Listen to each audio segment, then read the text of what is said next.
Other than my children, chainsaw carving has had the greatest impact on my life, you know.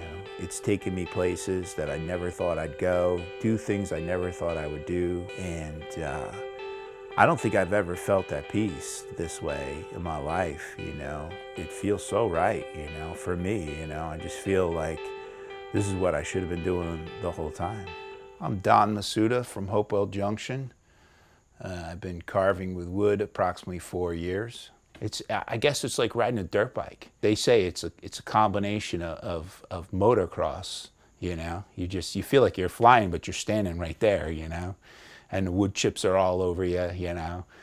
And then you look down and you get to it quick, you know. Next thing you know, you have an eagle, or, you know, you see the outline of one, and it's just awesome, you know. For the most part, I carved right here in my shop, and I'm inspired by, like most carvers, photos and models. My shop's full of models here above me, you know, and I developed kind of my own style, you know, by learning myself. It's like handwriting, I would say. Almost all carvers have their own style of carving. You can almost see it in some carvers when you see the piece without the carver even there.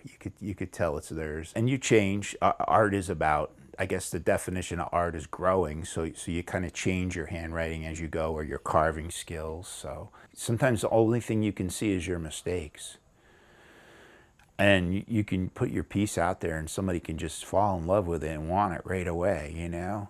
And it's kind of brings you back to reality, you know, because I think in life, y'all look back at your mistakes all the time, you know, and you say, oh, if I didn't do this or that, you know. But I think carving also teaches you that, hey, man, you can see your mistakes, but it's still a nice piece, you know. That's growth, you know. Just enjoy it, you know. Just enjoy it, you know, like we should be enjoying our life, you know.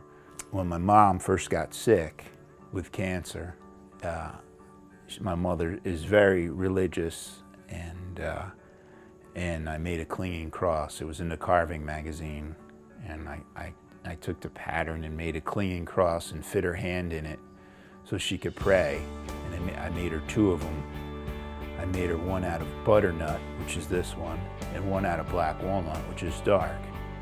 And my mom prayed for healing and prayed.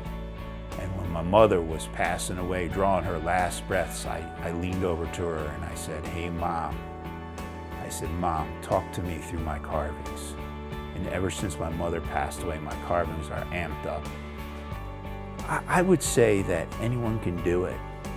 You know, I think that people come up to you and say, oh, you're handpicked to do this, or it's gifted. And, you know, I think if you got heart and soul, that you have the burning desire to do it, I don't think anything can stop you. I don't think anybody's born to carve, you know?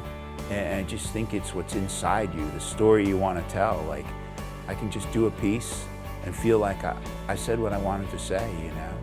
I don't need to be better than the next person, or I don't even care if I'm not as good. I know that I gave it all with my heart. It comes from your heart, I believe, carving, you know. It comes from your heart and desire, you know. And I think if you have heart and desire, you know, that's all you need.